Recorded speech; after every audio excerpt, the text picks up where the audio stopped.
10 things that almost destroyed my marriage as a young wife. 10. 10 good things that almost destroyed my marriage.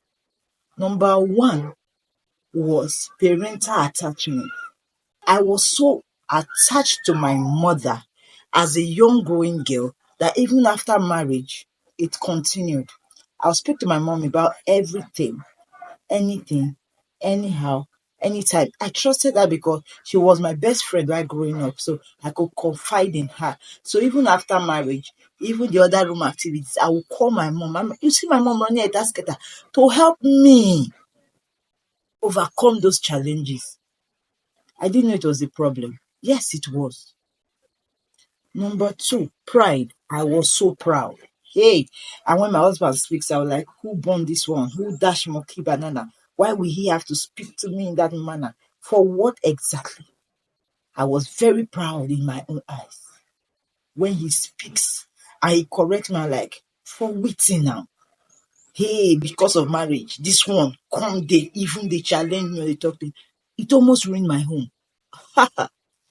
I had to tell myself the truth. Number 3, anger. Oh my goodness. If they told me while growing up that I will always be angry when I'm married, I would say it's a lie. Any little thing my husband does, I will pick offense. I will get angry. I'm like, for what? And my mom will be looking at me like, you are not like this now. What's the matter? Like, this is me. Don't talk to me like that. It almost destroyed my marriage.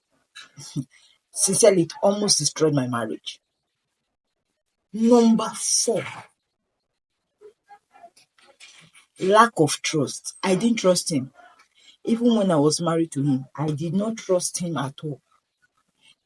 In decision making, I'm like, how can he make a decision without even taking my own part of it, my own advice? He just took the decision. Even when he will come to me, my husband tries, even when he will come to me to tell me this is what I want to do, how do you see it? I will say, okay. He will tell me, why okay? Don't you have anything? I say, it is well.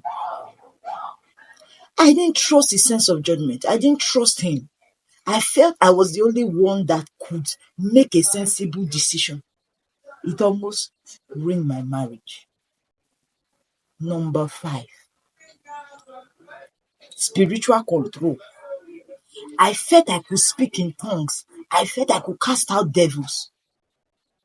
And so, because I have touched some depths and portals, this man no reach me for that angle. And so when he's preaching or when he's praying, I'm looking at him like, you have not reached where I've reached. You have not. No, you have not reached it. It almost destroyed my marriage. Next. I was totally dependent on myself. I didn't want to ask him for anything. I didn't want to do anything. I felt I could handle things by myself. In marriage. For where? It almost destroyed my marriage. Next. Oh my God. I could argue, and I could argue. There's nothing he's saying that is making sense. I just want to argue. Even if there's nothing to argue about, trust me, I want to argue.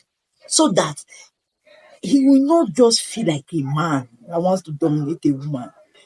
Here, for marriage. But next, communication was my problem.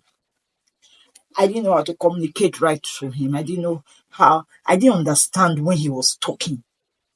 He could be talking and I'm not hearing. I'm hearing him, but I'm not listening. I was not in the conversation. And so after a few minutes, I'll tell him, what was that thing you were saying? Why would you say it? It caused a big problem for me, communication. Our communication gap was massive. It was really, really massive in my marriage. Very, very massive. Number nine, money matters. Finance was a problem.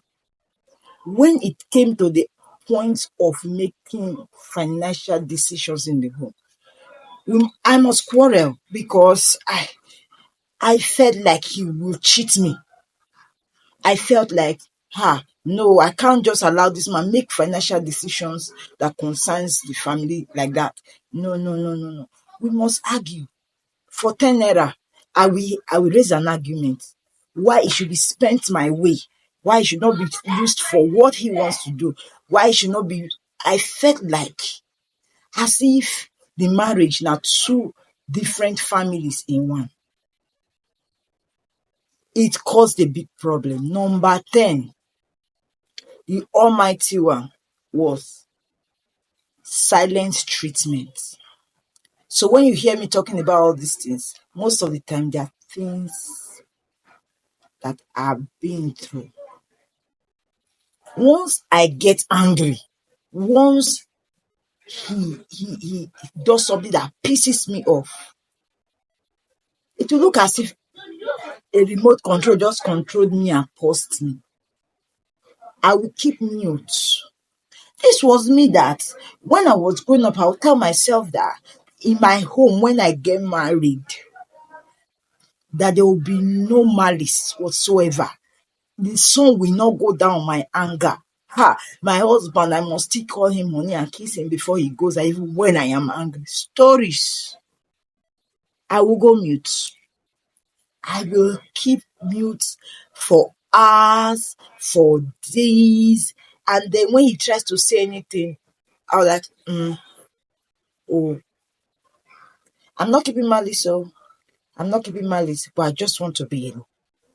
For marriage, who talks so?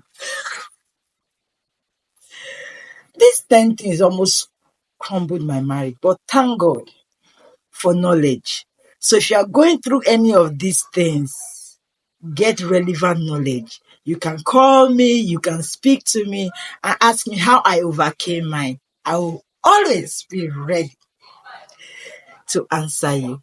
God bless you. Your home will be sweet. God that changed my own story. God that